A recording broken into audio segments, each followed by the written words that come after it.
For white belts who think they want to compete, I'm just going to tell you, go freaking do it. You will never regret stepping on the competition mat, and you will never regret starting as early as you can. In my gym, our rule is you have to be training for at least 6 months because they want you to feel prepared before you go out there. I think that's very valid because you don't want to get out there and get hurt because sometimes people don't always know what they're doing and they're just roughing it versus using technical skill. But something my coaches told me when I was thinking about competing as a white belt was, you're already here all the time, you're putting in all the work, so why don't you go out there and see what you really know compared to other people in your gym? I think most importantly is that you should be rolling with higher belts. If your gym has competition classes and you're eligible to go, I would start going to those. Competition classes, at least at my gym, are harder and more intense than sometimes the actual tournaments themselves feel because we're just grinding away for over an hour sometimes. But it's so much positional practice, it's so much like toughen it out when you're really, really tired, which is going to be beneficial for your times at competition.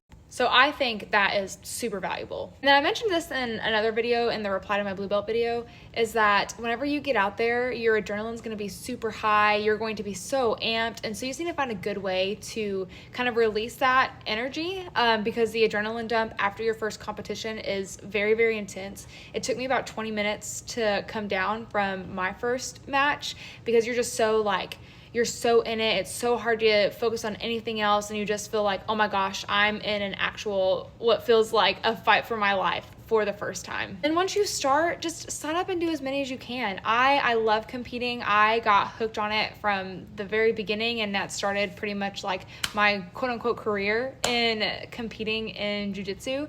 But just start early, compete often, test yourself, and just remember that you've already won just because you showed up and you're already in that 1%.